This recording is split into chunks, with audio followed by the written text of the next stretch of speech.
Hi everyone, this is Carrie Cassidy from Project Camelot, and I'm here with Ole Dammegard, and he is, the incredible author of Coup d'etat in slow motion to begin with, and then he's got several other books that he's got going as well, and hopefully we can touch on sort of overviews of those books as we go forward.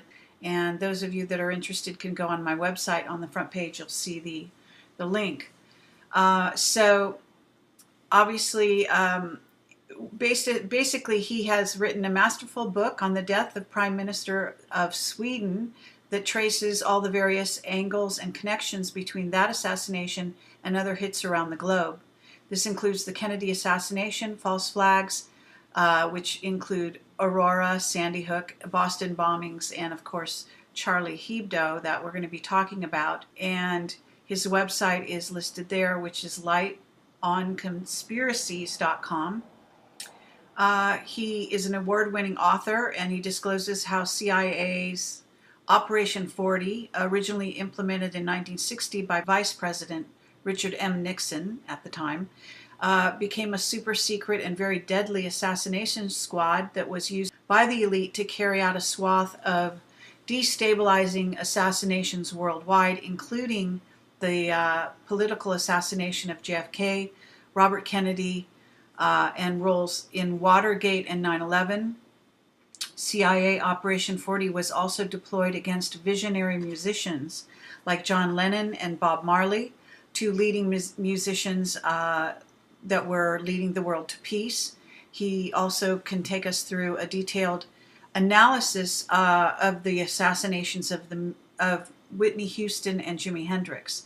And I want to say that we've had him on the show several times before, and we have talked about that. In fact, our most recent interview on live stream with Ole did talk about the musicians, and certainly if he has more information, we would be very happy to hear it at this time on those subjects. So I want to welcome Ole Dammegård here, and I've kind of read that short bio that you sent us, and would like you to give another introduction for yourself that kind of details how you got into this field and where you think you're at now, and then we'll kind of get into the different topics. Well, thank you so much for having me back on the show. I've spent about 30 years plus down the road on this very dark road, going into areas like major assassinations like the JFK, Martin Luther King, Robert Kennedy, many others, including the assassination of Olof Palme, but also looking very deeply into many so-called terror acts like 9/11, Oklahoma City, and so on. And especially one thing that I've focused very much on are the so-called false flag operations, which are one of the major tools that the group that I believe is behind so much of the mayhem going on in the world today is using on a very regular basis. And this tool is used according to an old Roman tactic called problem, reaction, solution. They have a very dark and violent, for us, very dark agenda, and an agenda that we would not accept if it is not that there is a need for it for our protection. So what they do is they secretly create a problem, like a mass shooting, like a terror bomb, like a horrible virus or a financial disaster or something like that. They secretly create it to get the reaction population, and the reaction they want from us is an emotional, like, oh my God, something needs to be done, please protect us. And the reason why they want an emotional one is that then we don't think, we just react. That's what they want. And then they will come like the knight on the white horse in armor, with their solution, saving us from the problem. But us not being aware that it's actually them who created the problem. So this is a problem, reaction, solution. And one of the ways they do this, and the way that they push forward this very brutal agenda, is through these false flag operations. And a false flag operation is actually, it was a name, it's an old name, a naval term in the old days, where if a big a country like England or France or Holland or something like that wanted to attack a small innocent country, they couldn't just do it. So they needed a reason for it. So what they did was they took one of their own ships, put the enemy flag on that ship, then attacked themselves, blamed it on the enemy, on the so-called enemy, and then used that as a reason to just hammer, rape, and slaughter that country. And if you look through history, this has been used on such an incredible rate. I mean, all the major wars, as far as I know, I've studied a lot of these things, are based on absolute lies and false flag operations, staged events to create the reaction in the population to accept their agenda. And nowadays, I would say, you asked me where I am today. I am in a wonderful space, because I think after 30 years plus of looking into these very, very dark areas and feeling extremely alone and targeted and harassed and all these things, now we are at a point where the world is awakening. There's so many millions of people waking up to the fact of what is going on. Thousands of people on a daily basis, because it is just becoming too obvious what is going on. And one of the things that I focus on so much is to point out how these false flags are carried out, since that is one of the major weapons they're using against us. So this is when I think this is also one of the reasons why the number of false flags are just going absolutely crazy, because they're getting very, very desperate, because they feel that we have aimed the spotlight right at them, exposing what is going on. And they have only been able to deceive us for such a long time, because they've been hiding in the dark, pulling the strings behind the dark corridors of power and so on. So I think it's a great time to be alive. Challenging, scary, but wonderful. This is when it's going to happen. Yeah, I feel strongly in my heart, 2015 is the year. It is just going to turn it around.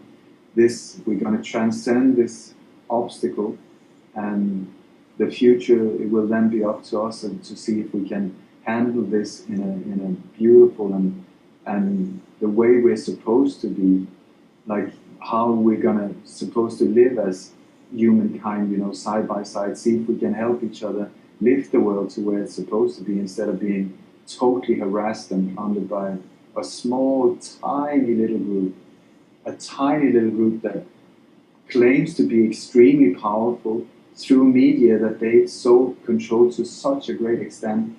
We are being pumped all the time about how powerful this little group is.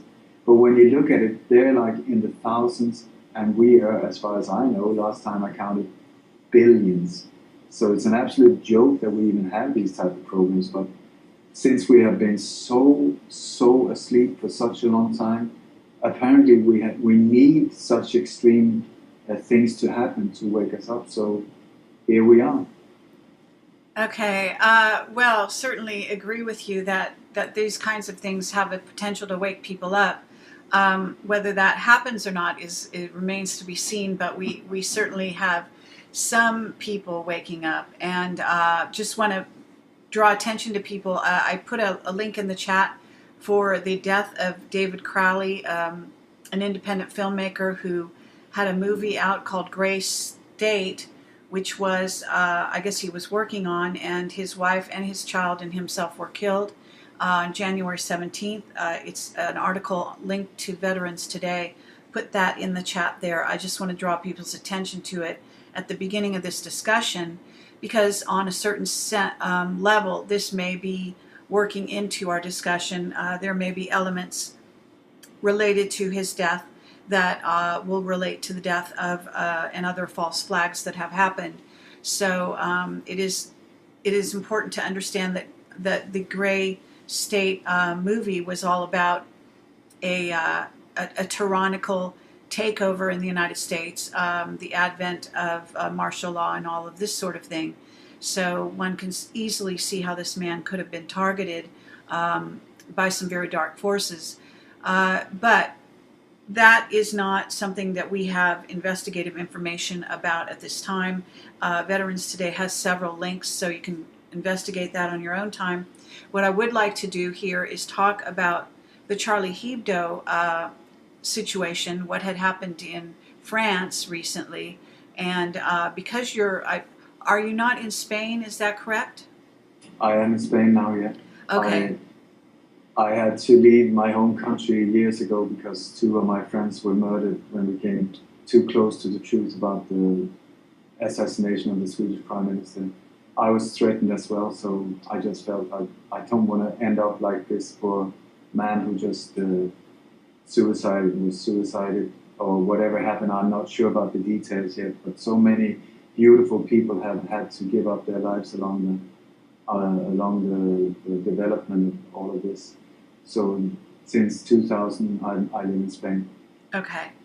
And so at this moment, not maybe perhaps because of where you are in Europe, you might have stumbled on some information related to the Charlie Hebdo murders and also, false flag. I have written a number of articles about this and also linked to a number of good information articles and so on. Now this is a bit of time down the road, but it appears that it probably won't be the last of this type of event that we're seeing now. And certainly, I know from a friend in England that England is on high alert at this time. This gives them an excuse to raise the alert level, as they call it. I don't know whether the United States has raised it or not since then. I know it's been quite high. Having a high alert level, as you may know, allows them to circumvent any laws that might be in place that safeguard human rights. So there is a motivation to continue with false flags and violent occurrences so that they have an excuse to keep the alert level high.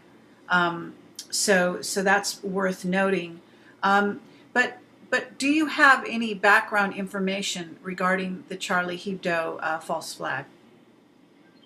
Would it be okay if I just go through the details? Sure. that shows it? Because I believe that it's very important when you come to a crime scene that you come with an open mind, that you haven't sort of predetermined opinions, or just, it's so easy to just throw out, it's a stage event, it's a false flag, Sure. it's like that. I think it's so important to build things on facts and so on. So I always come to a crime scene and just try to dissect it, really go into the details and see what really happened, what was the witnesses saying, were there any inconsistencies, could this be, and so on. So when I moved from Sweden to Spain, we started from absolute scratch, and one of the jobs that I got was as a background actor, one of these extras, that walks and talks in the background, sitting in cafes and stuff like that. And I even played in one film against Daniel Craig, who later became James Bond. One of these guys running around in the background just shouting stuff. But one of the things, because it's very, very boring work, so I was sitting there for hundreds of hours just being bored.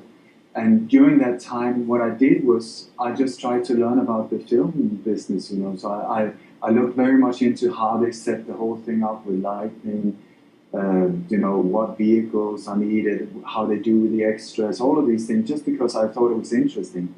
And it's become very, very useful now with these false flag operations, because when they do them, they carry them out exactly the same way as if you were shooting a commercial, or if it was, you're going to shoot something for chewing gums or a new soda pop or whatever.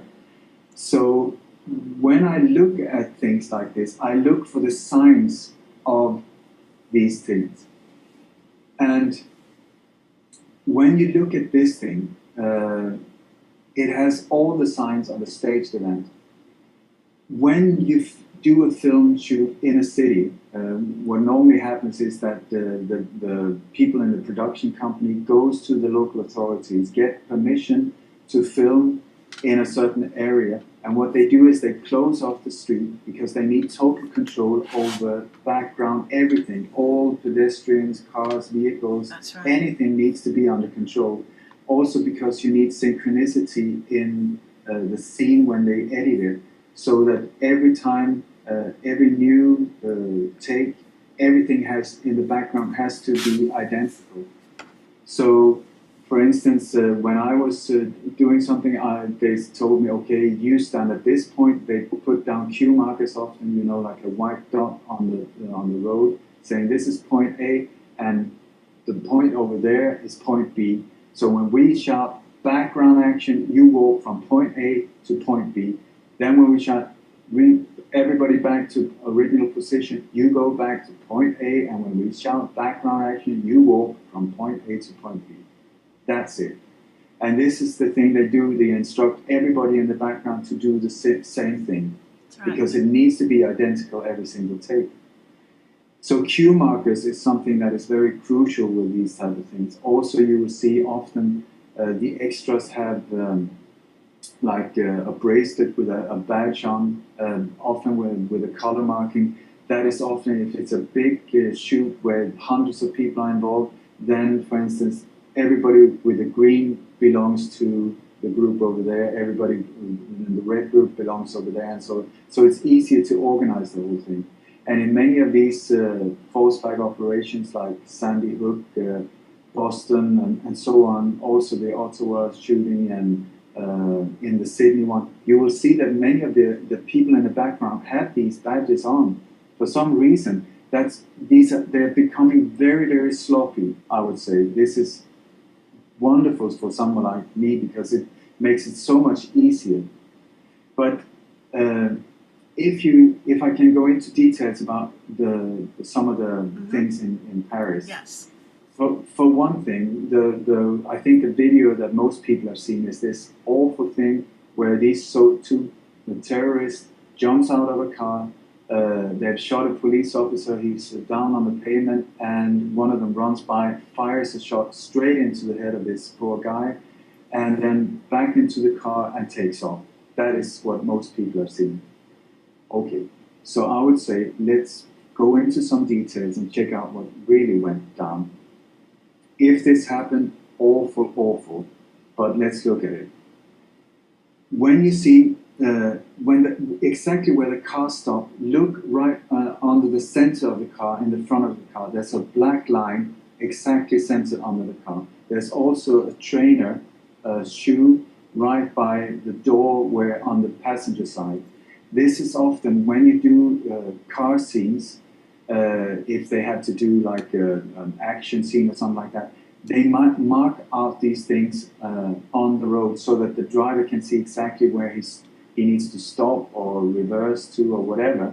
So these lines are guidelines, and I would suggest that this trainer could very well be the stop position as well, so that where he jumped out.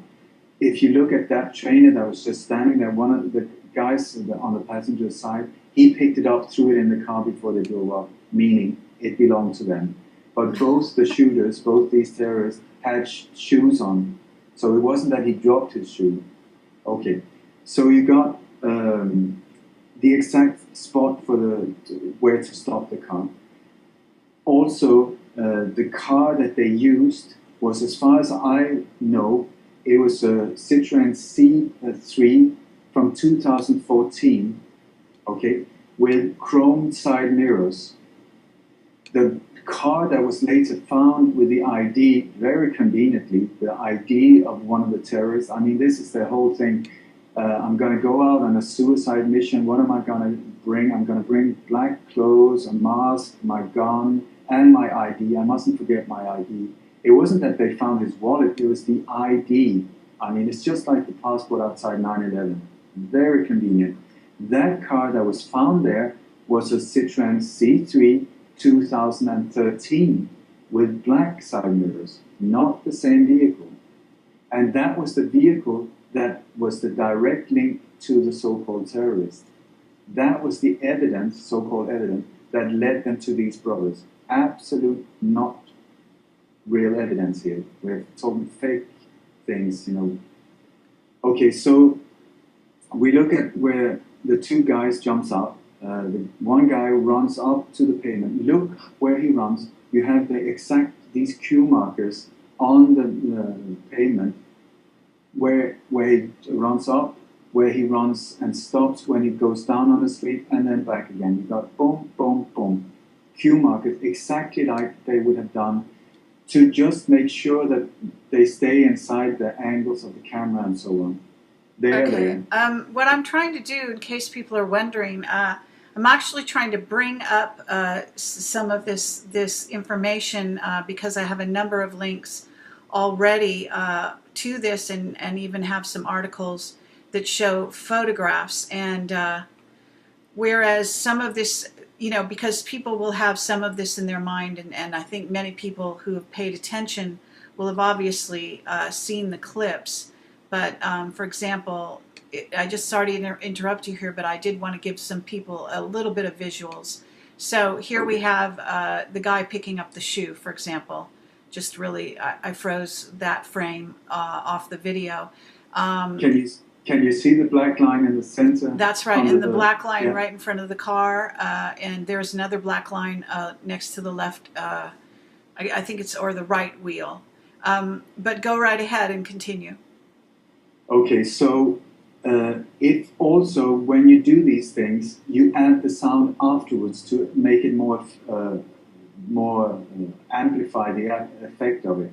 And here, the gunshots very loud. I mean, it really sounds impressive. Like, oh my God, there's something really bad going on here. Listen, if you turn up the volume back a lot, you will hear background things, and you will hear that there are children playing in the background. Like if you go to a war zone, I've been to war zones, or when things like this happen, when shots are fired, people freak out. Children do not keep laughing. They will start screaming or running home or crying or just run away or go quiet. Here, the laughter continues in the background. I would very much suggest this is just background action in one layer, or background sound in one layer that they just added there, you know. Okay. So also the echo effect of the gunshots, I would say there's a bit of a question mark there. I'm not totally sure about that, but I do think that they might have amplified that sound. Then you have the police officer that it looks like he's been shot because he's down on the pavement, rolling around in pain apparently, and holding one of his legs. Now the thing is, when you get shot or when you get hit or hurt or something like that, everybody knows the human reaction is to take your hands and cover the wound or hold wherever you're hurting. If this person had been shot, he would have had blood on his hand when he lifted them up, because that's what he does. He holds his leg, then when this Hold on 1 second. Okay, I was just fast forwarding to this place on the video, if you'll bear with me. Okay, go right ahead. Because it helps people. I think that, you know, at this point, this stuff, I don't think that we can have rights issues over this footage. I think it's ubiquitous all over the net, and so we can probably get away with this. Go right ahead. Yeah, okay, so you will see that the police officer, when he rolls around, he's sort of like trying to defend himself against the guy who's come running. When he lifts up his hand, no blood. There would have been blood had he been wounded in the leg. No blood. Then this terrorist, also look at them. They're very relaxed, these two so-called terrorists. They're very relaxed. If you have been to war zones or when there's a shootout, there's a lot of tension, there's a lot of adrenaline going on, and people are very tense most of the time. Here, very relaxed, just like it was the third or the fourth time they do this, running up like up and down. Yes. Then you have the guy. It's an AK-47, 7.62 ammo. These are very powerful weapons.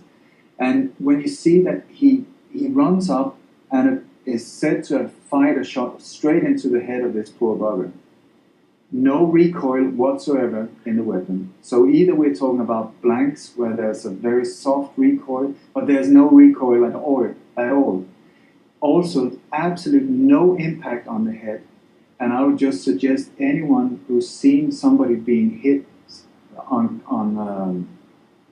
point blank range almost with a headshot, it is an awful sight, awful. Here, nothing, absolutely nothing. No impact on the head, the body doesn't twist, there's nothing. And some people said that there's a ricochet from the pavement. Zoom in, please zoom in on the left hand of the police officer, and you will see that when he rolls around and the shot is fired, the smoke comes from his left hand going up in a right angle. You will also see that when you really slow it down in slow motion, he has a small, it looks like a smoke canister or something like that, that detonates in his left hand. It goes black. You will see that it goes boom, it goes straight from his hand. If you go forward, backwards, you will see it comes directly from the palm of his hand. That's where the smoke comes from. Also, they run back in the car and drive off, and no blood on the pavement at all. Then later on, the footage when the body is taken up on a stretcher and taken away in the ambulance. You look at the body, no blood, pavement, no blood. Then the BBC has a reporter there standing, oh, we're here, it's so tragic, oh my God. There are some candles and some flowers, not a lot, but there still is. And here is the blood that has been put on the pavement. That is his exact words. Yes. That has been put on the pavement. Then you look at the location of the blood. Is it where the body was? No, sorry. They were about a meter out of the line. It was not the same. You will see that there's a signpost where his head was located. According to that, the blood is in a totally different position. You know, these type of things tell you that this is not true, okay? Then they go back, they run into the car and take off. Then you have, there's a scene where they have a shootout with there's a police car that comes and meet them, and they go after the police car. For some reason, the rear window of their car has been crashed, it's smashed on the terrorist car. You can see that, and the police car reverses. Then it's said that the police car reverses so violently that it goes out and crosses Main Street and just goes straight into a parked car. You look at the photos from that car, the damages on the car does not match with the damage on the police car. It does not match. You know, the impact of the car does not match with what it says. So then we go on, and there's footage also up from a rooftop where people are hiding. Oh, it's very, very scary. You look down on the street, closed off street, no vehicles, no pedestrians, no nothing. I would very much suggest closed off street, so you have total control. Then you have these people who are hiding up on a rooftop like 20 meters above or something like that. Ooh, because of the shooting, it's very, very dangerous. Ooh, I have to protect myself. So they're running around hiding. You slow it down, have a look. 2 of the people have bulletproof vests on. Well, thank God that they brought that one that day, because that one came out really handy. You know? Then you look down in the street, you zoom in, you have 3 people running away from the camera. Black uniforms with white writing on the back. I would very much suggest, I'm not totally sure, but it looks very much like the police writing on the back. So we have 3 police officers running away, and then suddenly we have 2 terrorists coming running after them. According to the official story, the terrorists were there first and then were chased by the police. Okay, then you have, if we go to then they come, there's all this drama, oh my God, oh my God, oh my God, and then they abandon the car. So I just want to go back, the guy that filmed the whole thing, for one thing, it's very convenient that this guy was there with his camera. But of course it's authentic because he's shaking the camera like this. That gives you the impression that, oh, it's so authentic. But then if you check the movement of the camera after it stops shaking, it goes very smooth, follows the guy back. And when it follows the guys back into the car, it films some part of the, what do you call it, the wall on the balcony. Okay. It said that he took this with his mobile phone. There are apps that will stabilize the camera, yes, but when you look at, when he starts filming them when they return to the car, it's like the movement of the camera is limited, just like if it's on a stand. Anyone who films with a stand and has to go downwards with it knows the feeling that you can't. So you have to do like this. This is exactly the movement we see here. Mm-hmm. So anyway, we go back so to the camera also, though, anticipating where they're going and what they're doing. Exactly, because you've got the cue markers, you checked out the angles, you've rehearsed a few times, you had the whole place for yourself because the street has been turned off and so on. Then you have where the car is abandoned because now, my God, the terrorists, they drive and they jump out of the car and they leave it. Okay. So you look at the car that's there. Then, as far as I can see, the rear window is now not crashed. And it's parked right by, there's like two zebra crossings, pedestrian crossings, with the white lines. Mm-hmm. You start counting them. There's like metal poles standing next to the pavement. You start counting them to see exactly where the car is, just for someone like me to compare to the official photos later when they do the crime scene investigation. You also, at least I went in with Google Earth and so on to look around there, check out the shop windows, the signs, everything like that. And you see, at least that's what I found out, that the car that was abandoned and the car that they made the technical investigation of was not parked at the same place. It differs like 4 meters. There are two different zebra crossings, and the first one that was abandoned, they ran away, the doors were open and so on, they took off. Then when they did it was by the right, if you look from above, the pedestrian crossing to the right.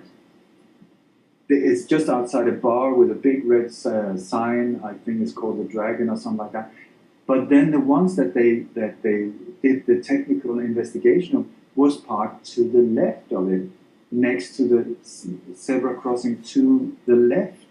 Meaning, I would very much suggest that maybe both cars were there at one point. They had the first one, and then they came with this other one. I mean, not even the same model of the year model, not even the same colors of the side mirrors. Come on, guys, sloppy. Yeah. Shape up. Come on, you can do better than this. Anyway, but I believe that maybe they one car was there, they came with the other one, took off with that guy, and so on. Then, my God, it just goes on and on with these type of things. Okay, well, I think you're doing a great job, and thank you for all of this. It is interesting to think about why they decide to make mistakes on purpose, it would seem, and how sloppy it really is. Also, the lines in the street are so obvious. There's so many obvious, really one right after the other, that on a certain level, at least from my perspective, the people that are planning this are also allowed to make mistakes. They're allowed to do these things. It's almost as if they're baiting the public, they're baiting the police departments, they're baiting, the lower level law enforcement to actually step forward and try to say something, about the incongruencies and the inconsistencies, and yet no one does. And this is just extraordinary. I think on a certain level they're actually putting those, in a sense, markers in to find people that will be too astute and too good at their jobs. And apparently at least one French officer who was writing a report then was suicided during, I guess, the writing of the report. And there was a few other people. I think now there's another person who's just been reported dead who was involved in this, investigating this. And I saw this in passing, I think it was today, an article somewhere. I don't know if you heard about that one. Do you know, I'm a personal friend of Chip Tatum. Well, you know Chip Tatum, the CIA whistleblower, yes. and so, and he has been involved in false flag operations and so on. I asked him about these things. Yes. And we were talking about in the old days, like with JFK, great budget, incredibly skilled people, very, very intelligent, lots of time to prepare. They did an incredible job. I mean, we're still confused after 50 years and so on. But now they speed it up, and I think it was about a year or so ago they changed the agenda to go for what they called the weekly scare. That they needed people to keep them constantly fearful, so that people would not have time to be, for one thing, be totally terrified, so that they would think that, my God, the whole world has gone crazy, crazy. I need total protection from everybody, including my own family and neighbors and everybody with a mustache or black or white or green or blue, totally fearful. But also so that we would not have time enough to look into these things, because if they are like boom, boom, boom, boom, boom, boom, boom, you don't have time. I mean, my God, I'm fully occupied all the time. I've hardly started looking at one thing before. My God, Sydney. Okay, I look into Sydney. Oh, right. God, Ottawa. Okay, Ottawa. Okay, now it's Paris.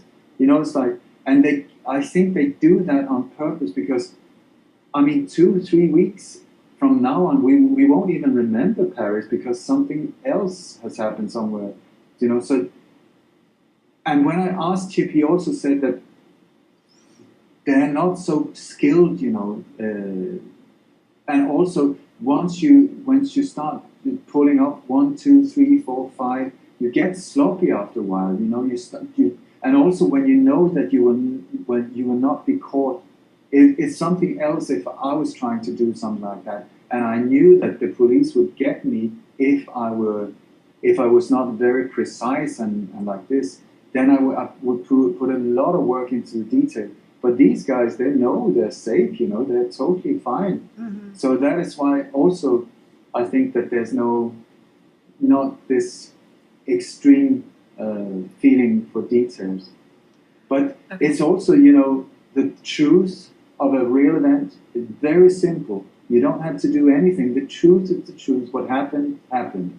But when you stage things and when you start lying, that is when it gets complicated. And the more people involved, the more lies, the more things that goes wrong, the more people they have to suicide because, oh my God, he knows too much. And that guy, oh my God, that we had to take him out. And then you can't trust that guy and he lies and I don't know what the others have said. It just gets extremely complicated when you do these things. Sure. Well, okay, at this moment, have you been looking into these other incidents? Because I see you mentioned, you mentioned Australia had a couple incidents. In fact, I was in Australia. At least one of the incidents, as I recall, took place after I left. But it appeared to be somewhere in the same kind of vicinity of town that we might have been staying at any rate, interestingly enough. But is there anything that you've been looking into besides this the French situation that you want to talk about? How many hours have you got? It's like there's so many of them. Sure. And it's like you know, one of the things with these things is they almost always have a drill coming up to the event or actually going on at the same time. This is part of a false flag operation. This is to get the vehicles in position, to not have people get too nosy once you get the whole thing in, to get the explosive in position, to get the patsy there, to get the fake evidence in there, and then suddenly this drill goes live midway. And many people who are involved had no idea, and then suddenly it goes live. But also that is the people who didn't know about it, but was part of the drill, are these people that needs to be taken care of afterwards. These are people often that ends up dead and so on. Right. So in Sydney, for instance, would you be surprised if I said that in the exact same cafe where this whole siege was carried out by this Muslim guy, I mean, he even looked like Khomeini almost. It was like, let's go for it, full speed ahead, you know. There was a drill exactly more or less 1 year, in the exact 1 year earlier. Oh, really? In the exact same cafe. The exact same cafe. And you have the whole thing around that, again, totally staged when you go into detail. Ottawa, totally staged again. Very poorly pulled off. And I would suggest that I think it's almost like they go on tour with these things, a global tour, that they use the same background actors on a global scale. I would very much like to suggest if anyone has time to spend, start comparing like the background people in the Woolwich beheading, like 7/7, like Sydney, Ottawa, Paris. Start comparing the faces, and I tell you, you will start coming up with some matches here. I'm very sure of that. Sure. Can I just say one thing also when it came to Paris? That did you know that the Rothschild actually have a connection to this thing as well? A month before the attack, the Rothschild took over the ownership of this newspaper. And after I this haven't heard that. awful incident, you know, before that they had an edition of about 70,000 copies. It went up to 7 million copies. That is just a raise of 10,000%. Yeah. Yeah, I know. That was quite a strange twist in the whole story. So, in other words, it's kind of like when they positioned for 9/11 in the stock market, shorting the stocks or whatever they were doing. In other words, clearly this information also substantiates. They just saw an opportunity to make a lot of money. I mean, it's just, it seems so crass, but I guess this is the case. Carrie, this is standard. I'm only saying these things because they're standard. Yes, but it's also predictive programming. On a certain level, you know, it seems to me that they want to do this. It's like a game, you know. Let's see where the sheep will go next. Let's try to anticipate their moves. And if we guess right, you know, we get the prize, whatever the prize is. In this case, a lot of money. It's possible. You know, I mean, it's sick, but I'm afraid that just seems, you know, you just can't get around it.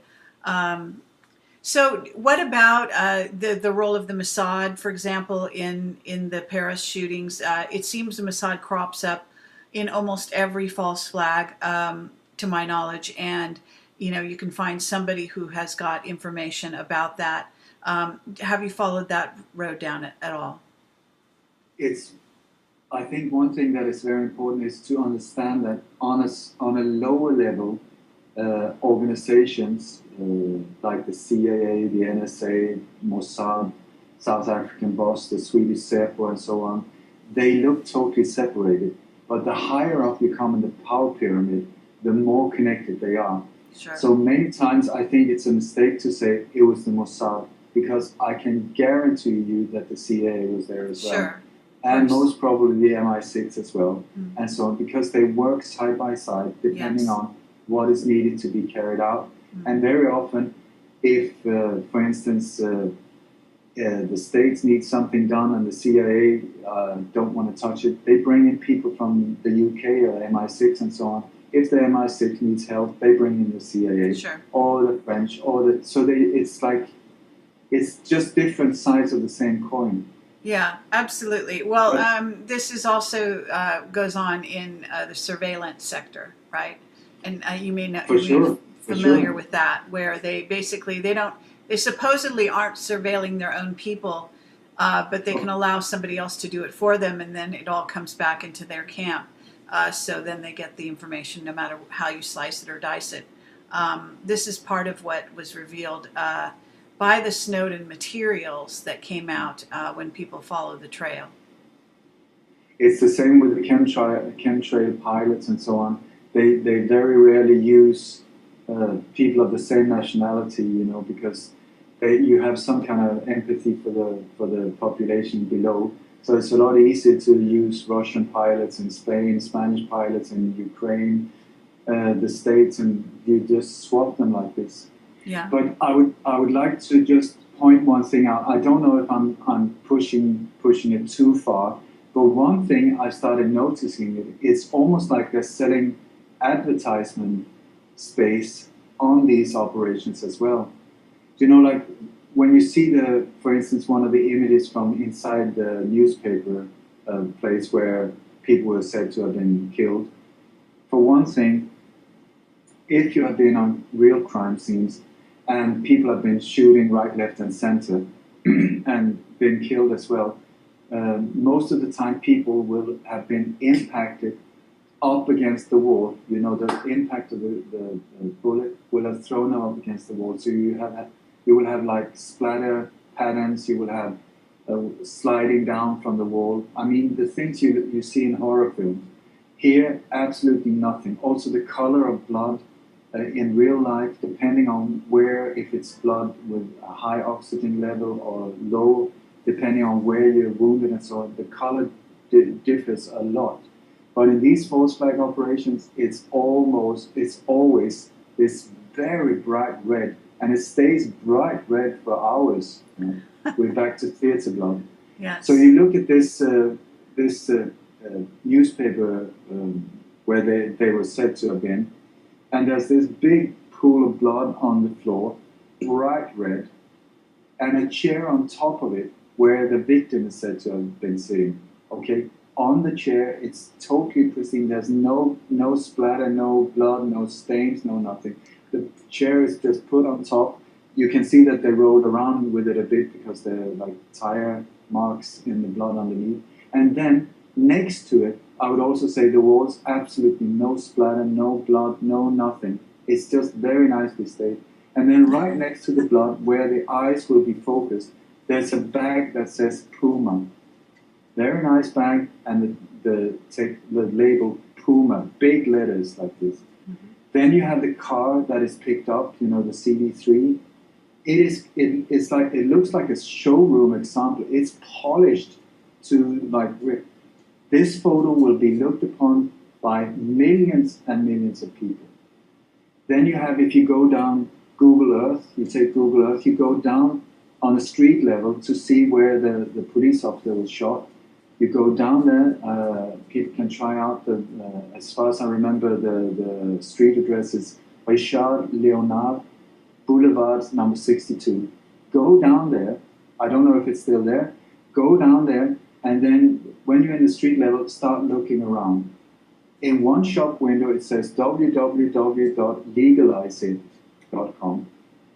Nowadays with the drugs and so on in the state, that everybody thinks, great, now we're free, yay, yay, yay.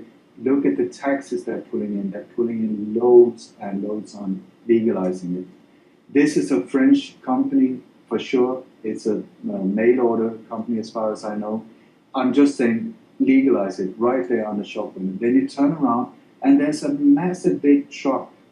On the side of it, it says rent a car and a website. Big, big, big.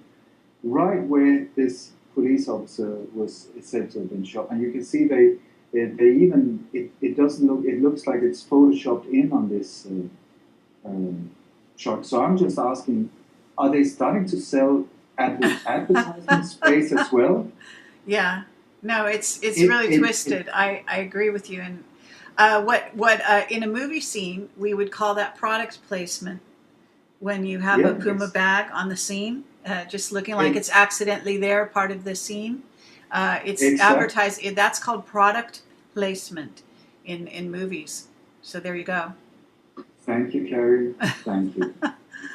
Okay, but then after, if it's okay if I rant around here a Yeah, little bit more that's about comparison, absolutely because if you then there's one thing also because they're said to have left the car and then run to this kosher shop, and then we have lots of drama again. My God, you got all these SWAT teams. Everybody, there's I think 400 of them. I don't know, but there's a lot of them outside. Uh, Waiting, look, it's looking very dramatic. They throw in a bomb and there's explosions going on and so on. Check out in the foreground. There's one of these police officers in SWAT team RoboCop equipment like that. He kneels behind a black car, and then suddenly, when all of this commotion is going on in front of the shop, lots of police officers in SWAT uniforms and so on. This guy just opens fire like 5-6 meters behind them, straight into the group of police officers. You can see the automatic rifle. What is he doing? I would say, have you seen Peter Sellers? I think the film is called "Oh, What a Party" or something like that. You know, Birdie Num Num, that film, where he was an extra in a film, and he caused all kinds of mayhem because he was just awful. I would very much suggest this guy had no idea what he was doing, because real SWAT teams know exactly how they deal with a situation like that, and they would never ever open fire on when their own people are right in front of them. right. Incredible. So I would very much suggest this guy is just shooting blanks. He's got too excited. Adrenaline pumping. Yay, let's go for it, and just overdid it. Okay. Interesting. Then also on afterwards, there was a lot of photos from the crime scene that was released, and there was one, especially one man. You would see him in an orange uniform with a mask in front of his face. He's behind a smashed-in window looking at the crime scene. When I saw that photo, I thought, I know, I've seen it before. So I started looking around. Believe it or not, it's the identical photo that was used at the NAACP bombings in Colorado. Oh no! It is It is the same Really? photo. And where was But where was the photo posted? Like the one in was it in a newspaper in France, or where? I found it on several different newspapers, English and French newspapers. Incredible. And also the tape from the crime scene, the yellow one, is in French in one set of these photos, because it's a series of photos, and it's in English from the Colorado bombings, but it's the identical photos. Wow. Great. Then if we go, there was an awful shooting in Peshawar on the 21st of December 2014, where lots of school children are said to have been killed. Okay, and awful. And the government said, "My God, because of this, we need to execute 500 so-called terrorists." Whatever these poor buggers have done, I don't know, but they're labeled terrorists, so I don't know. But that's problem, reaction, solution. Yeah. We go to that place, you look at the school, you go in and have a look around. The whole place had been shot up and destroyed, like lots of bullet holes everywhere. The blood patterns do not match at all. And then you have the photos of the victims. You have the same old thing with candles, flowers, photos of the victims and crying family members and so on. Awful if it had happened, or absolutely awful. Then you start looking at the photos, you enlarge them, and what do we find? one of the photos in Peshawar is do you remember a boy called Noah Posner, 6-year-old in Sandy Hook? Sounds familiar, but A beautiful little boy, 6-year-old, that was killed officially in Sandy Hook. It's his photo in Peshawar on the walls there. Oh God. So I thought somebody is putting a trap for us, like they're trying to trick us here so that, conspiracy theories, you're doing all these things. So I thought, they must have photoshopped this. I looked at many, many different photos where from different places and different things where the same photo of Noah Posner appears. Then there's the BBC has sent down a female reporter, and she walks along a wall. You can see it on BBC's own website. It's the one where there's a returning Pakistani boxer coming to the school. Anyway, so she's walking down the wall saying, "Oh, such a tragic day, and it's so awful, awful, awful." And she walks by this wall of photos of the victims. Right next to her, Noah Posner, 6-year-old, Sandy Hook. Incredible. So, okay, so if I do a search, I should be able to find this photo, right? God, yeah, well, I can send it to you. when you look at photos from Peshawar, look at the photos of the victims when they put like walls, or if there were their mothers and sisters standing, giving a speech, and in the background they put up like a collage of photos of the different victims. Noah Posner, one of them.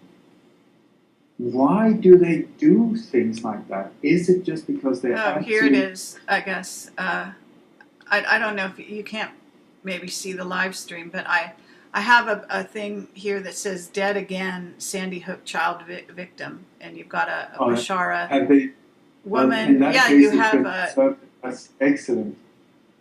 Well, I mean, the question is, did they put him up there because it was like the situation and they were trying to identify with that, or is this actually a plot? I mean, what is going on here?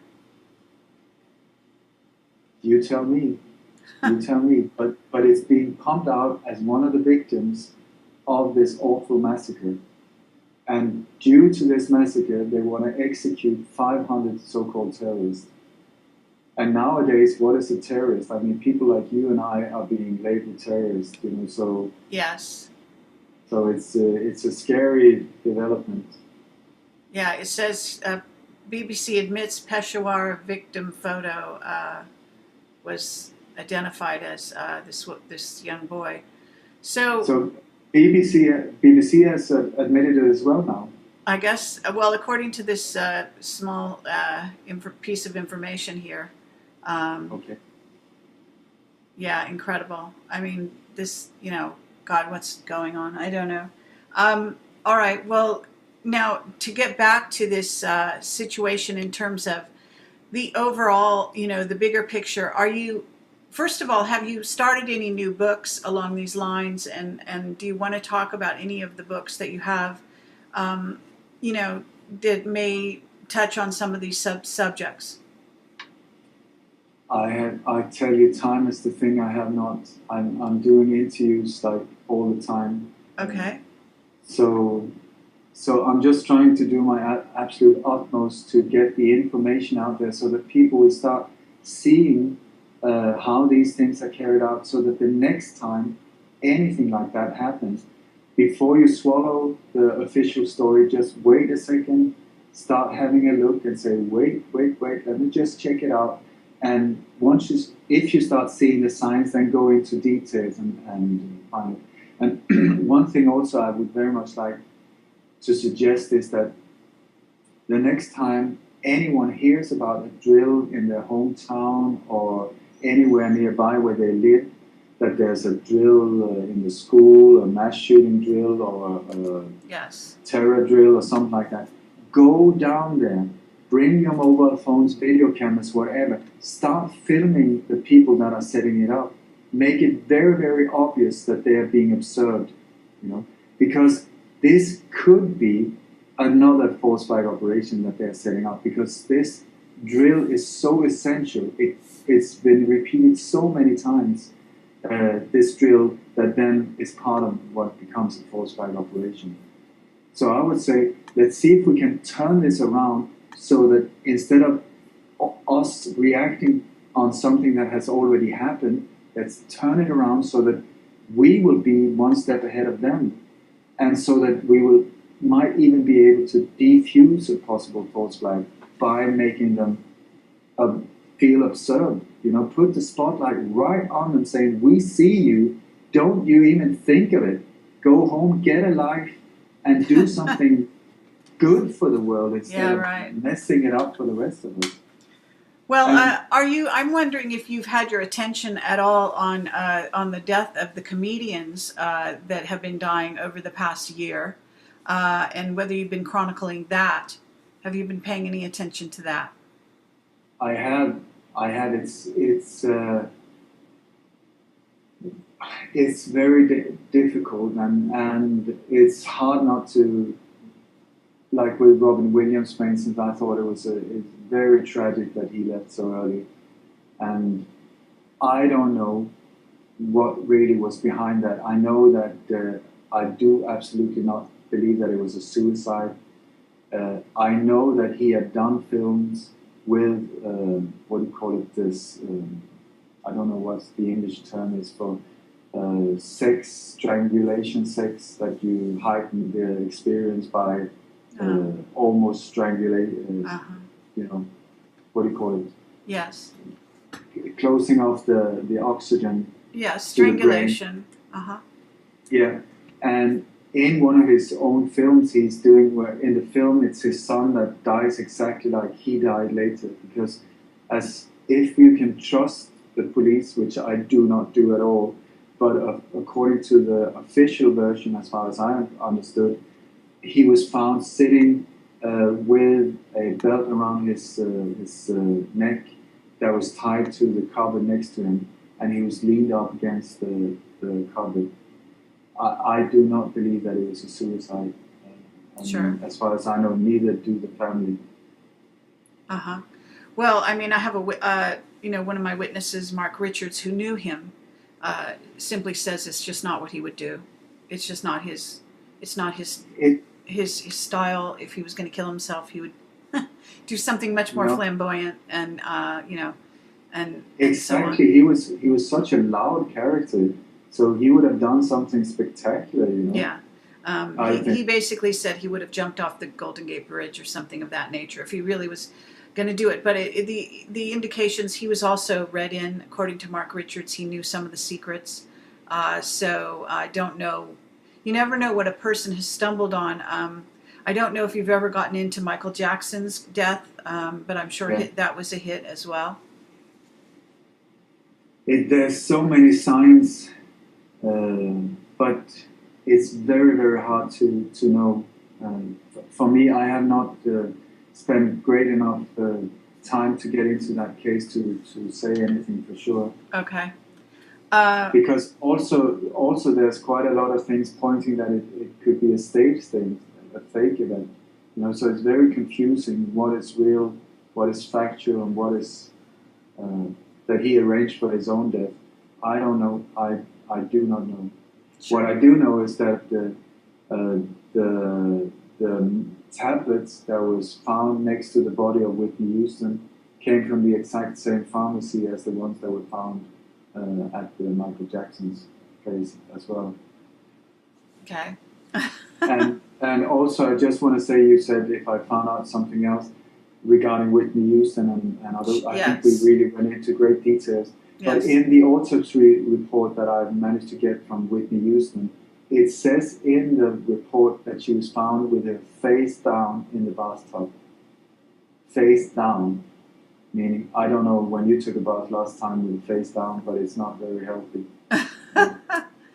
So I would very much suggest that, and then in combination with all the other facts, shows very clearly that she was killed. That was a hit, yeah. Yeah, it's extraordinary. I have another whistleblower who is saying let's see, he's warning me that the next people that are going to start to die are, of course, everyone knows about the banker hits, and you must have been following all of that.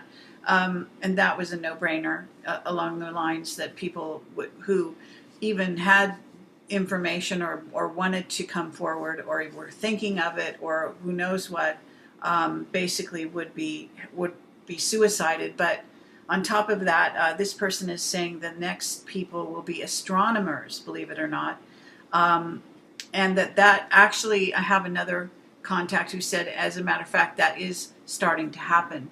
Now, I haven't seen anything out there, but I have heard that there have been several astronomers recently who died. In other words, not just astronomers, but also astrophysicists, I think they would call them. So, or so it's very interesting. This kind of pattern, there is a pattern when you have a hit, and I know that you go down the road of the false flags. Certainly you're going down the road of some of these people that are suicided. Have you been following these sort of hits on scientists and bankers and so on? Not so much in these areas because, just like you say, very often these are people on the inside that start killing each other off, And this is also when I think, in a tragic way, a healthy sign, because when you look at dictators, they look totally invincible for a while, but then it's almost like this very corrupt power destroys itself from the inside, and people who knows too much or they can't trust each other, they start killing each other off, and it's self-destruct from the inside. So this is, I think, well, in this particular case, I guess people are trying to say, I did come across just really quickly doing a search here that there's some scientists that are dying, and these people are claiming that they may have knowledge of what we consider to be the brown dwarf, Planet X, a body coming into our solar system. And so that's another interesting area of investigation for those out there that are listening and want to start looking into that. So another area to be aware of. What are your plans, Ole, at this point? I know that you're hoping to possibly get some of your work made into a movie.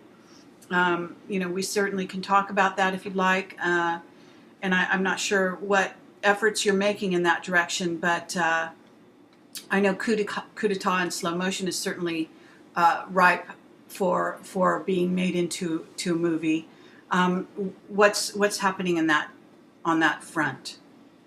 I've started writing a novel that is totally built on truth because of the Swedish assassination, or the assassination of the Swedish Prime Minister, which it is such a multi-layered hit that it's incredible. It's on the same scale as the JFK, but it has even higher levels like that. It's absolutely mind-blowing when you get into it. And I would very much like to try and get it made as a TV series, like a TV thriller in series, just like the Danish series, The Killing, very much similar to that one, but showing the exact thing, what actually happened that day, because that would make an absolutely incredible series, I think. I think that's a great approach. I don't know if you're familiar with the director Michael Mann, but he's an excellent director, action director, but also with high intelligence, and he's worked in both television and movies. So I don't know if you have any contacts that can lead you in that direction, but that would be my suggestion. Thank you so much for that. Thank you. That one is called Guilty Victim, the one that about that, because the Swedish Prime Minister was actually involved in some parts in his own assassination. It is really incredible once you get into it, but the title of that is Guilty Victim. Okay, now is that book already done, or is this something you're working on? I'm working on it. I'm halfway done. Okay. But but the whole thing, I got the whole thing in my head. So, but then also I'm trying to get a documentary made about Operation 40, this ultra-secret hit team that connects so many of the dots in modern history from the 50s and onwards. This small little group of assassins were a core group of the mechanics on a street level that has taken out so many people and been involved in so many of these terror acts. Like you said, it was a group created by Vice President Nixon. He was not the guy that came up with the idea. Alan Dulles was one of them. But it was put together with people from the CIA, and then recruiting mostly exiled Cubans in Miami and so on. But the paymaster for this group was George Herbert Walker Bush, and he has used them through his whole career. So these people, they're very central in several attacks on Fidel Castro, the killing of Che Guevara, the Watergate burglary, the JFK hit, the Robert Kennedy hit, the Martin Luther Kennedy murder. They were part of the overtake of Salvador Allende.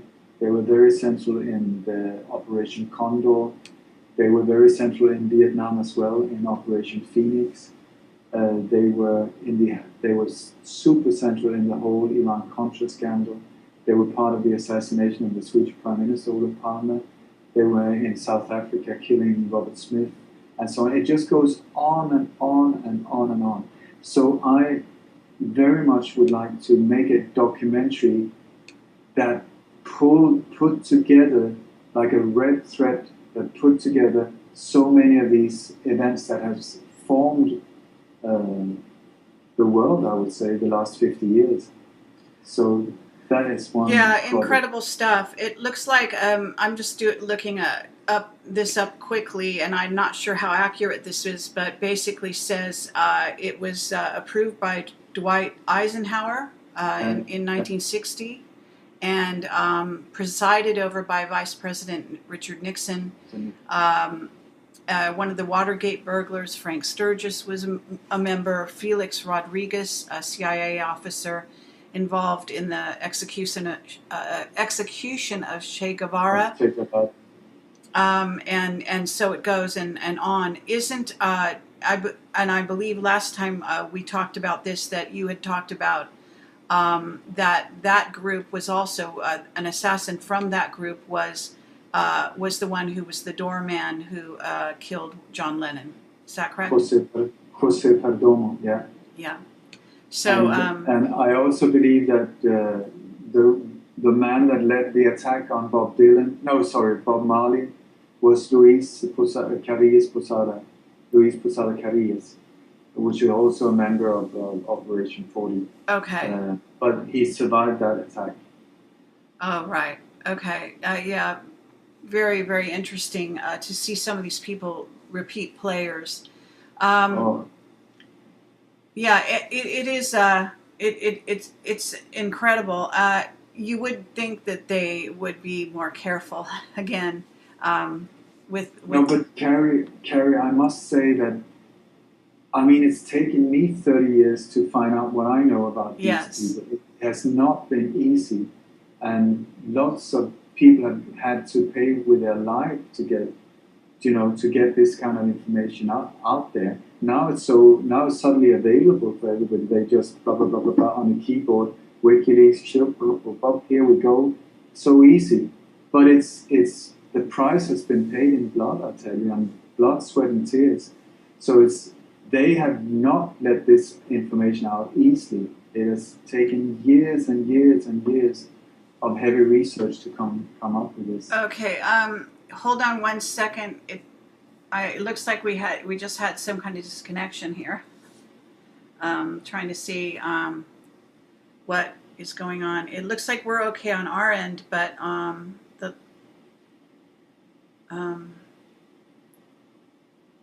interesting. It's almost every single time I talk about these guys, there are technical problems. Yeah. Okay, well, we look okay over here, so I'm going to keep going and not... and I think we're back online now. if the people can say, okay, so we're back online. But there was a disconnection there for briefly. A strange live stream appeared. Live stream itself appeared to go down, not our recording device that we've got going on here. So, in terms of you are, as I say, trying to get these movies made. Is there anything else, while I still have you here, that you would like to cover? That that you've been looking at, that you have your suspicions about, that you'd like people to raise awareness about, even things that you think might be coming up in the future, for example. I tell you, I feel extremely positive about what is going on now. It looks very, very scary, especially in your part of the world. You're taking a lot of hammering at the moment. But I would also say that when you look at karma, the states and your army has been incredibly violent in the world for such a long time. The brutal murder tool of the elite in the world. So it is. At this point, I'm really trying to reach people in uniform, trying to reach their heart, and in the hope of waking them up, trying to make them aware of how much they have been duped into believing absolute lies. Sure. All these wonderful people that signed up thinking that they were going to go out there, fight for liberties and freedom and liberating countries and so on, when actually they're being used as just as killing tools, murder machines, and for somebody just as part of business. Not even it's a matter of justice or real wars, but it's just a matter of very, very cold business on a high level, extreme greed. But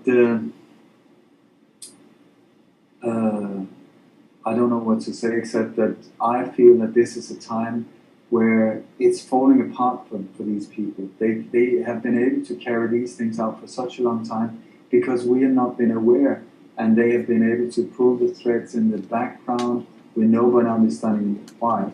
But now so much of the information is out there, and at the moment I'm involved with a group of absolute stunning people, I would say, beautiful people that have all been on programs like yours and Red Eyes Creations, and many they've all been truth warriors, if you want to call them, proven themselves in many difficult situations.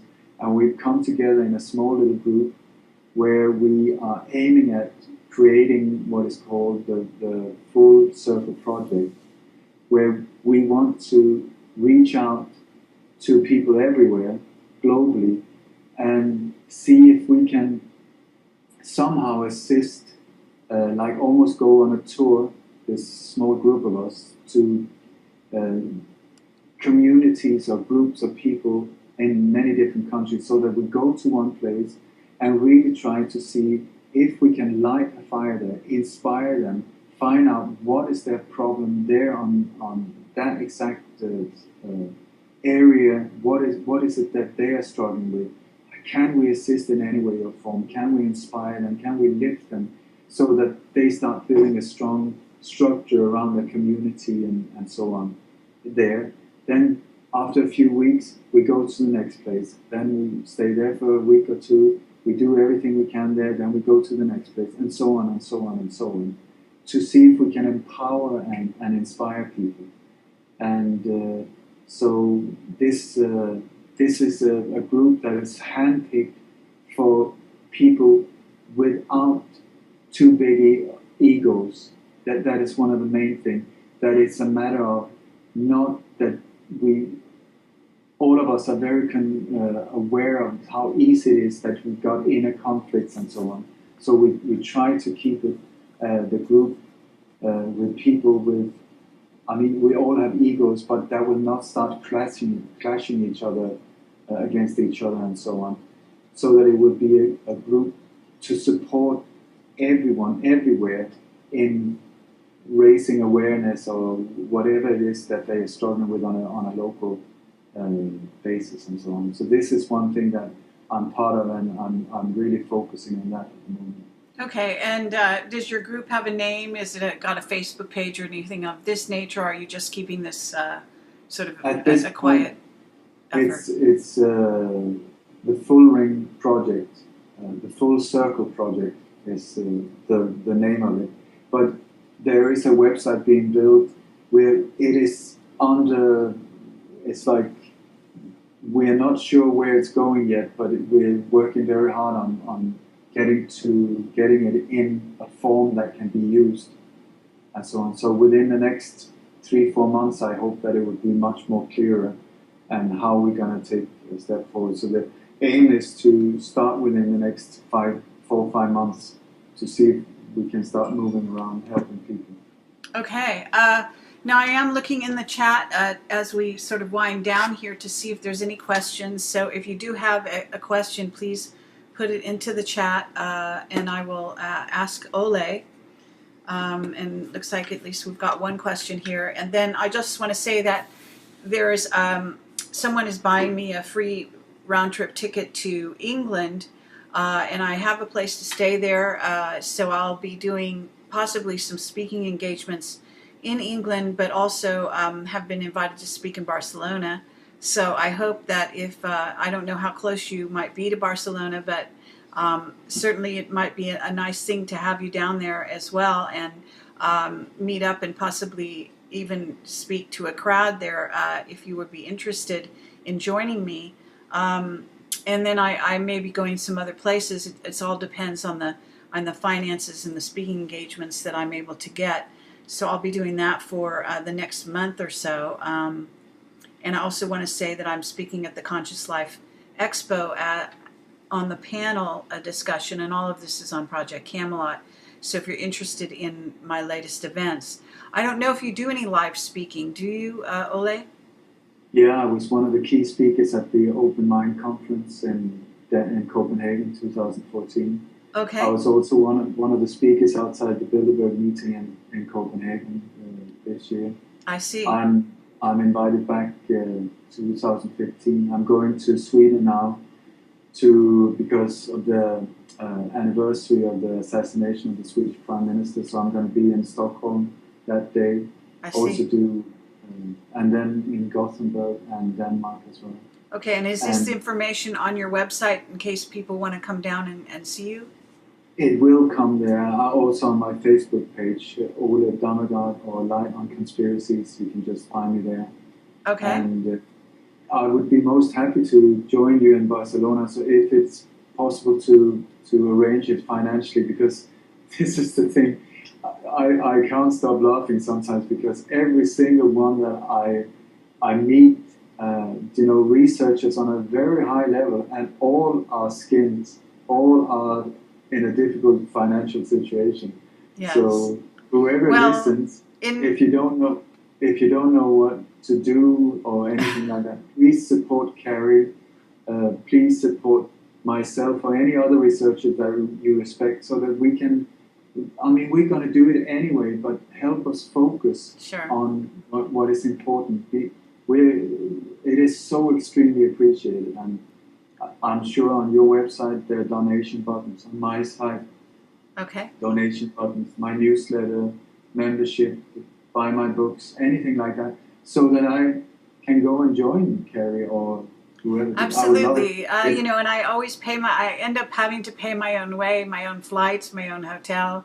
The people that want me to speak don't have any money either. But they try to, give me a portion of the door is how we usually arrange it. Certainly, if you were able to come, we would try to do that with you. And it's tentatively set up for March 7th, so I don't know what your schedule has on that day. But it just occurred. I'm just thinking of this right now because we happen to be talking, and then I remembered you were somewhere in Spain. I'm about 1,000 kilometers from Barcelona. Okay, so not super close, but not so far that it's impossible. Okay, well, it might be a lot of fun. Let's see, we've got a couple questions here. Ole says you think that 2015 is a year that false flags will will die down. I'm not sure you're saying that, but this is what the person is. It's part of their question. They're saying that you that Simon Parks, who is someone I interviewed. I don't know if you saw the interview, but it's on my website. If you scroll down on the front page, you can see it there, and it's a very fascinating interview. He is someone who is he's what you call a counselor in Britain. He's elected to political office. It's a low-level political office, but he also says that he is part reptilian, part praying mantis, and part human, and he still gets elected to office. Believe it or not, he's also part of an Illuminati bloodline. But he has very interesting information. He had talked about in my interview, which is done within 2014, he said that in 2015 they have a high-level agenda that they need to accomplish. And this person is therefore asking, don't you think in that case the false flags might increase? I think they might increase, but I think the reason why they increase is because they're getting desperate. I really think that. I feel strongly, and this is, they speed it up, it gets more and more sloppy and more easy to spot, and I see that as a very positive sign. And if it's up to me, if I have any say in this thing, they say that the next Bilderberg meeting is going to be on the 1st of June. I say absolutely not. Before then, it will have fallen apart for them. That is my hope and vision.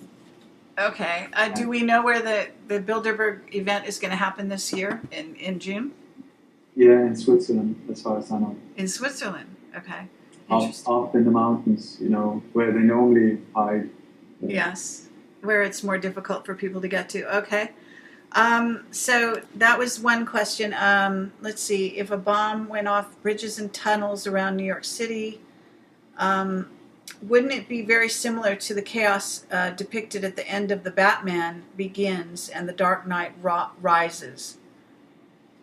I mean, that's true. That yes, it would be. Do you want to comment on that? Not really. Yes, it would be very similar, but I don't understand the question. Okay, I guess they were just sort of, in a certain sense, they're asking you, have you done some investigation around the end of the Batman Begins and Dark Knight Rises? Those two movies, because a lot of the movies are kind of precursors to these false flags, as you know, and point into the direction. So I guess they're just wondering if you're following that sort of thing. What I would point out is that every single thing that I looked into for all of these years when it comes to these type of things have been inside jobs. They have been at this point, I tell you, I'm at a point where I don't even know if there is such a thing as a real terrorist. Yeah. It really, I agree. really. And this is wonderful because then there's nothing to be afraid of. Well, nothing to be afraid of except your own government and your Illuminati that are planning the false flags. So they're the terrorists. They are the terrorists. That is exactly what I'm saying. They are the terrorists. But this whole thing about ISIS and Al Qaeda and people running around looking like ninja warriors chopping heads off, and I mean, come on, it's just so badly done. All of that. Let's focus on the people behind the scenes. That is where it's going on. So let's not get distracted by all of these so-called mass shootings here and there and everywhere, because they're staged. At this point, they're so staged. Go to crisisactors.org. You can even sign up as an extra if you want to. There's a German company also where you can sign up for the NATO part of the whole thing. I can give you the info if you want to. They pay pretty good, I was on Truth Frequency Radio and Chris Geo, he did that. He signed up and they recorded the whole thing. Really, really interesting. He called them up and there was this very nice lady doing the casting, and she said, yeah, so what are your qualifications? What do you look like? He said, well, I got a bit of a beard, and I've been a student. So she said, oh, maybe you can be a headmaster. He said, yeah, I can do that. And he says, great, we have an upcoming event in Oklahoma City. So if you can please come here, I will let you meet the director and so on. It's unreal, but that's the way they do it. Okay. Try it out for yourself. See, sign up for crisisactors.org or go to the German. You can find it on my Facebook page. Just a few weeks ago, a week or so ago, I posted it, and so on. You can find the whole thing in the FEMA website as well. They tell you how they do the whole thing, how you need to bring comfortable clothes because it can be long days, but no problem, they will serve you food and all of these things. It's right there. Once you start really looking for it, the info is right there in front of you. Okay, well, there has to be some confusion as to what they're really signing up for, but I appreciate that. Totally. Okay, so someone here is saying, did John Lennon fund May Brussels' writings, is one question. I don't know. I know May Brussels was a wonderful researcher, but I think she was, researching for a very long time before John Lennon hit the scene. So I know that, if later on he did, I don't know. Do you know that? Answer the question. No, I don't know if he supported her at all. I think she was absolutely amazing. Yes. Very. Okay. And there's another question. What's a false flag even a researcher wouldn't know about? Well, I'm sure there's plenty out there that has been carried out beautifully, and these are the ones we don't know about. Well, I can say, there are some, what do they say, Pearl Harbor, the SS Cole, in other words, there are things that have been slated as one thing, attacks by countries that have gone down in history even, and some of these are more obvious and many researchers do know about those. But there are other attacks where people don't know we've been attacked. And I have to bring in the ET quotient here because we also have attacks from off-planet races that are panned off on supposedly other countries, when in reality it wasn't even the other country, it was an off-planet race. Now that's a false flag that you're not prepared for, right? So, in that sense, we've got ETs that are doing all kinds of nefarious things behind the scenes here on planet Earth and off the planet. And oftentimes there will be things like the Challenger, the Challenger that was exploded and those people were killed. There are reasons, and NASA has been involved in I don't know if you'd call them false flags so much as you would call them simply nefarious, killings and deaths and diabolical so-called incidents where things seem to go wrong with some kind of mechanical device or thing, something of that nature, where it actually was an attack. And so there's all kinds of lies in that regard. Ole, do you want to expand on that at all? No, like I say, a perfect false flag operation will never be found out. So a perfect assassination or a perfect suicided person, we haven't found out. I'm sure there's many that have done, people have died of heart attacks, cancer, all of these things, That's and right. Nobody has reacted. I'm sure many people, but it's the sloppy ones that we discover, and many times years after that it's actually happened. So, but these things have demanded great care to details, good preparation, good budget, these type of things, and nowadays they don't have the time to prepare, and Sure. It's. I also spoke to Chip Tatum about these false flags, asking how do you control the people involved? How do you control the extras? How do you do that? And he said you need to keep it limited to as small a group as possible. This is also why you will see the same actors repeating itself. Somebody's shot there, dead there, and then suddenly she's alive there, and so on. And he says, but I said, when it comes to Sandy Hook, how do you control such a big area, and how do you manage to keep it silent? And he said, very easy. First you use money. You know, money will shut up the most people and control them. They will do whatever they're told if you pay them well. If that doesn't work, you just threaten them. And very easy there as well.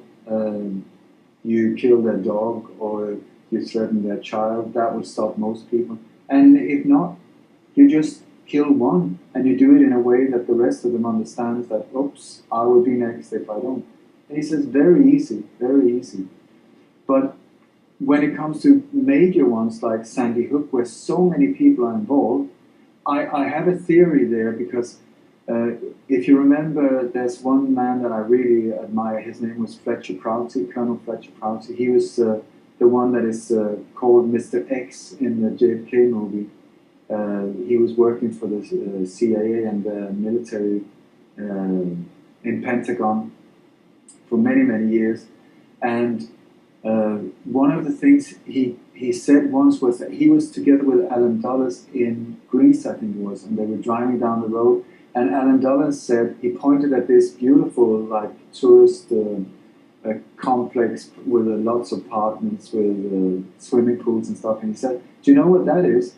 And Prouty said, no, is it some kind of tourist center or something like that? No, it's all ours, he said. This whole thing, they're sleeping agents, active agents, agents with families, mercenaries, everybody waiting, and then when we need them, we can just activate them wherever. And they were, as far as I remember, they were placed in Greece, Italy, France, the States, and other places like that, where they had like whole communities like this. And I would suggest as a possibility that Sandy Hook is such a place where you have so many people, whole families, that are involved in this.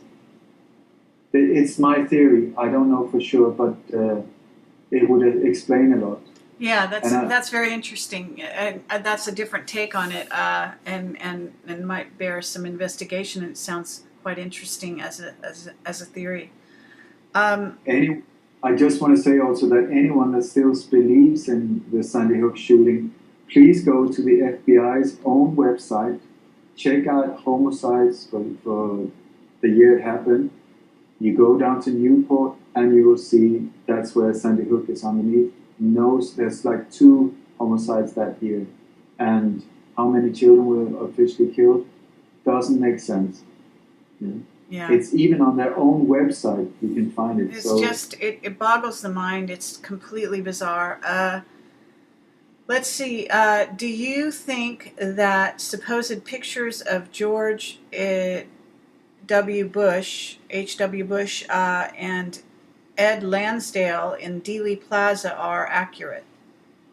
Absolutely. Yeah. I've heard that they're accurate. Bush, as far as I know, George Bush was in the Daltex building together with one of the teams. He was the paymaster for Operation 40. Many of the members in the different teams of shooters were from Operation 40. And George Bush was in the Daltex building where the shooter was Chucky Nicoletti from Chicago, a hitman from San Giancana. The spotter was Nestor Izquierdo, a black military man closely associated with Operation 40. He's even got his own statue in Miami. Hale Braden, LA mobster, who his task was to let these people into this. It was a mining office, a CIA front where the shots were fired from. And Johnny Rossetti was also the liaison between the Chicago mob, Hollywood, and the CIA. So these were the people in that, together with George Herbert Walker Bush, in the Daltex building. So yes, for sure, he was there. Okay, well,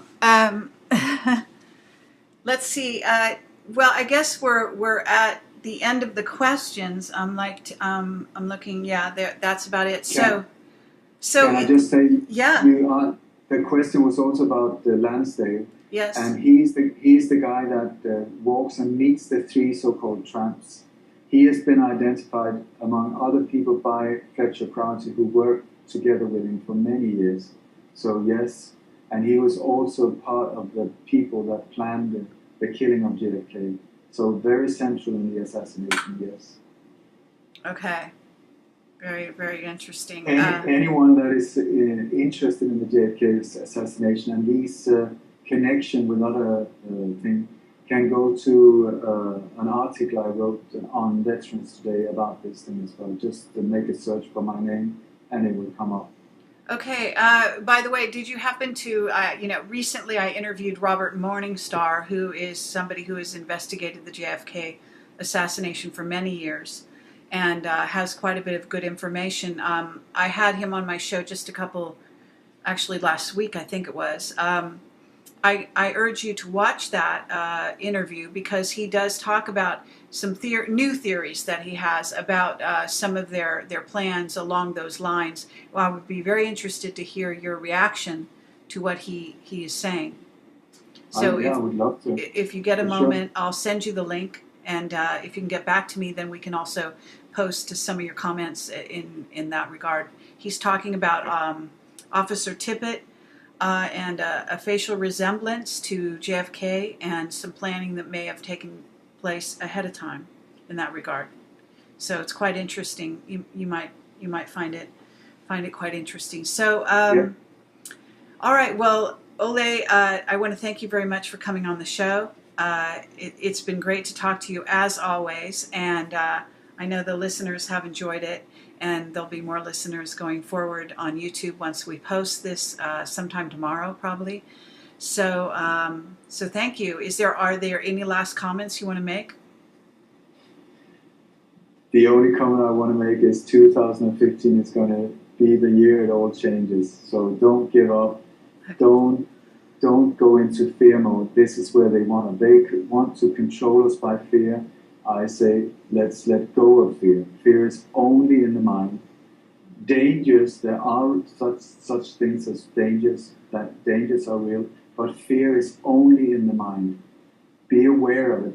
And that is where they pump you full of, that's why they pump you full with all of these so-called terror acts, threats and viruses, all of these scares, because that is where they can control you. If you're fearful, they have got you by the throat and sometimes by the balls. So I would say, let's see if we can focus on letting go of fear. Understand that so many of these things that you're supposed to be afraid of are absolute lies. Yes. They're absolute lies. They haven't even happened. So let's start enjoying life. Let's get the energy up. The higher up we are in energy, the more difficult it is for them to control us. Because if you see in a laboratory, I sometimes tell this example because it's a beautiful example. If you take a very high level frequency and let it meet a very low frequency, in the universe, the highest one is the one we label love. It's higher than the frequency of thought, and the lowest one is pure terror. If you let one very high frequency and a low frequency meet, what happens is they don't start struggling in the middle and fighting around, and then suddenly one of them wins. The lower one just gets boom, annulled. It disappears. And I would say, I look upon people like Jesus, Buddha, Muhammad, and so like super hackers. They crack the code of the matrix by understanding that love is the answer. A higher frequency is the answer. And they want us down, head down in the dirt. We're fearful because that is where they can control us. Because if we're lower in energy than they are, that's where they can grab us. But if we're high in energy, they can't even get to us. So I would say focus on gratitude, fill your heart with gratitude and get the energy out there. Go out, do good things, be good, help each other, support each other, and raise it. You know? And Excellent. The future will be beautiful. Yes, absolutely.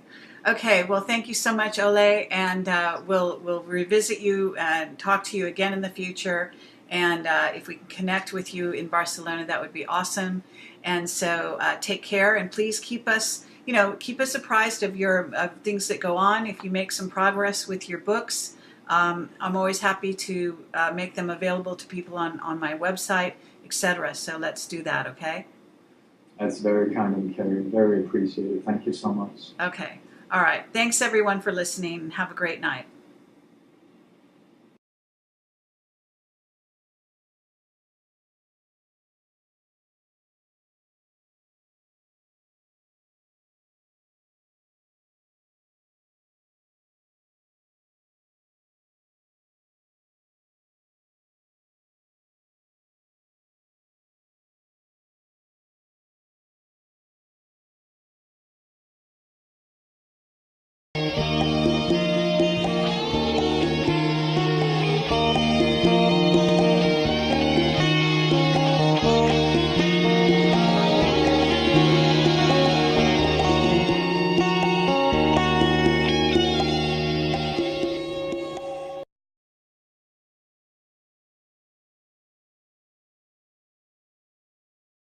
Hi, everyone. This is Carrie Cassidy from Project Camelot, and I'm here with Ole Dammegard. And he is, the incredible author of Coup d'etat in slow motion to begin with, and then he's got several other books that he's got going as well, and hopefully we can touch on sort of overviews of those books as we go forward. And those of you that are interested can go on my website. On the front page you'll see the link. So obviously, basically he has written a masterful book on the death of Prime Minister of Sweden that traces all the various angles and connections between that assassination and other hits around the globe. This includes the Kennedy assassination, false flags, which include Aurora, Sandy Hook, Boston bombings, and of course Charlie Hebdo that we're going to be talking about. And his website is listed there, which is lightonconspiracies.com. He is an award-winning author, and he discloses how CIA's Operation 40, originally implemented in 1960 by Vice President Richard M. Nixon at the time, became a super secret and very deadly assassination squad that was used by the elite to carry out a swath of destabilizing assassinations worldwide, including the political assassination of JFK, Robert Kennedy, and roles in Watergate and 9/11. CIA Operation 40 was also deployed against visionary musicians like John Lennon and Bob Marley, two leading musicians that were leading the world to peace. He also can take us through a detailed analysis of the assassinations of Whitney Houston and Jimi Hendrix. And I want to say that we've had him on the show several times before, and we have talked about that. In fact, our most recent interview on live stream with Ole did talk about the musicians, and certainly if he has more information, we would be very happy to hear it at this time on those subjects. So I want to welcome Ole Dammegard here, and I've kind of read that short bio that you sent us, and would like you to give another introduction for yourself that kind of details how you got into this field and where you think you're at now. Wars, as far as I know, I've studied a lot of these things are based on absolute lies and false flag operations, staged events to create the reaction in the population to accept their agenda. And nowadays, I would say you asked me where I am today. I am in a wonderful space because I think after 30 years plus of looking into these very, very dark areas and feeling extremely alone and targeted and harassed and all these things, now we are at a point where the world is awakening. There's so many millions of people waking up to the fact of what is going on. Thousands of people on a daily basis, because it is just becoming too obvious what is going on. And one of the things that I focus on so much is to point out how these false flags are carried out, since that is one of the major weapons they're using against us. So this is when I think this is also one of the reasons why the number of false flags are just going absolutely crazy because they're getting very, very desperate because they feel that we have aimed the spotlight right at them, exposing what is going on. And they have only been able to deceive us for such a long time because they've been hiding in the dark, pulling the strings behind the dark corridors of power and so on. So I think it's a great time to be alive. Challenging, scary, but wonderful. This is when it's going to happen. Yeah, I feel strongly in my heart 2015 is the year it is just going to turn it around.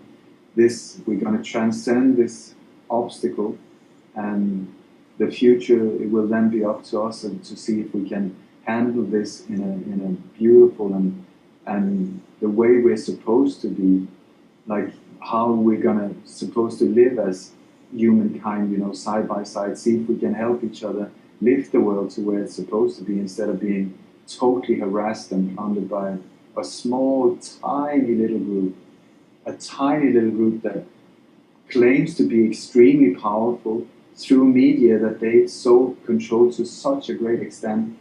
We are being pumped all the time about how powerful this little group is. But when you look at it, they're like in the thousands, and we are, as far as I know, last time I counted, billions. So it's an absolute joke that we even have these type of programs. But since we have been so asleep for such a long time, apparently we need such extreme things to happen to wake us up. So here we are. Okay, well, certainly agree with you that these kinds of things have a potential to wake people up. Whether that happens or not it remains to be seen, but we certainly have some people waking up. And just want to draw attention to people. I put a link in the chat for the death of David Crowley, an independent filmmaker who had a movie out called Gray State, which was, I guess he was working on, and his wife and his child and himself were killed on January 17th. It's an article linked to Veterans Today. Put that in the chat there. I just want to draw people's attention to it at the beginning of this discussion, because on a certain level, this may be working into our discussion. There may be elements related to his death that will relate to the death of and other false flags that have happened. So it is important to understand that the Gray State movie was all about a tyrannical takeover in the United States, the advent of martial law and all of this sort of thing. So one can easily see how this man could have been targeted by some very dark forces. But that is not something that we have investigative information about at this time. Veterans Today has several links, so you can investigate that on your own time. What I would like to do here is talk about the Charlie Hebdo situation, what had happened in France recently. And because are you not in Spain, is that correct? I am in Spain now, yeah. Okay. I had to leave my home country years ago because two of my friends were murdered when we came too close to the truth about the assassination of the Swedish Prime Minister. I was threatened as well, so I just felt I don't want to end up like this poor man who just suicided or whatever happened. I'm not sure about the details yet, but so many beautiful people have had to give up their lives along the development of all of this. So since 2000, I live in Spain. Okay. And so at this moment, not maybe perhaps because of where you are in Europe, you might have stumbled on some information related to the Charlie Hebdo murders and also, false flag. I have written a number of articles about this and also linked to a number of good information articles and so on.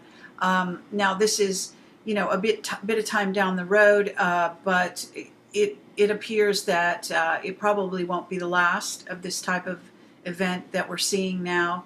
And certainly I know from a friend in England that England is on high alert at this time.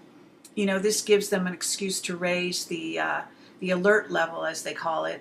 I don't know whether the United States has raised it or not since then. I know it's been quite high, and then we'll kind of get into the different topics.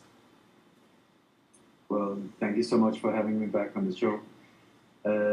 I've spent about 30 years plus down the road on this very dark road, going into areas like major assassinations like the JFK, Martin Luther King, Robert Kennedy, many others, including the assassination of Ole Dammegård, but also looking very deeply into many so-called terror acts like 9/11, Oklahoma City, and so on. And especially one thing that I focus very much on are the so-called false flag operations, which are one of the major tools that the group that I believe is behind so much of the mayhem going on in the world today is using on a very regular basis.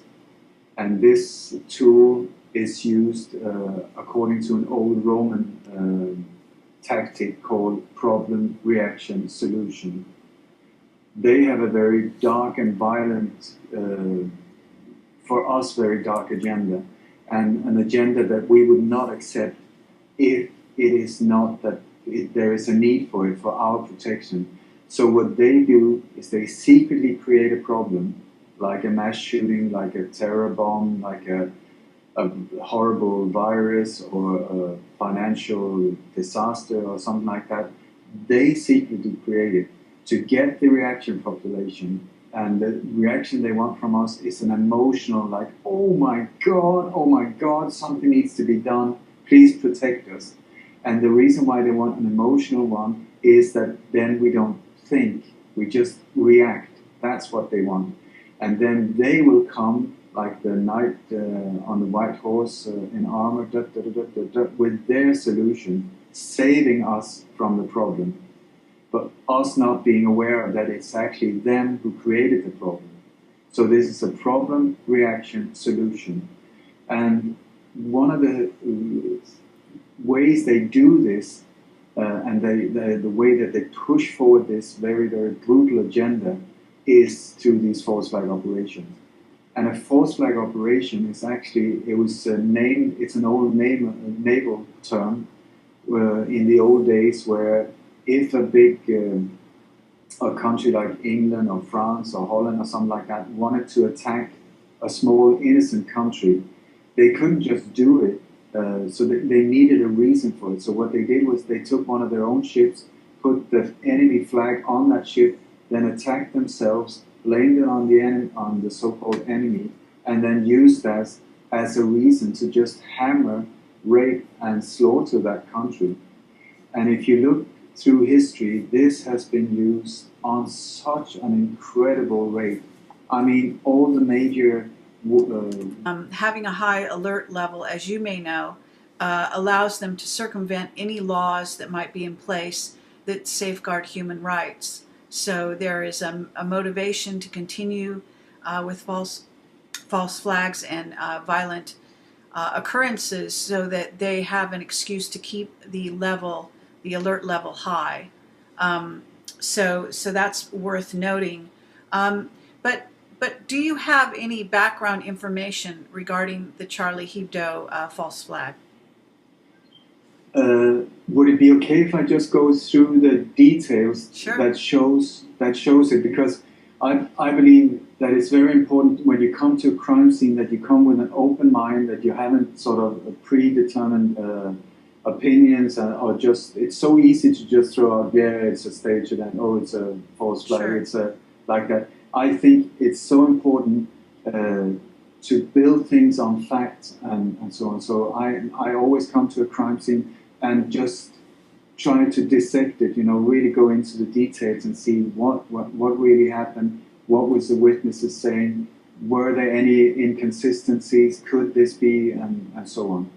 So when I moved from Sweden to Spain, we started from absolute scratch, and one of the jobs that I got was as a background actor, one of these extras, that walks and talks in the background, sitting in cafes and stuff like that. And I even played in one film against Daniel Craig, who later became James Bond. one of these guys running around in the background just shouting stuff. But one of the things, because it's very, very boring work, you know, so I was sitting there for hundreds of hours just being bored.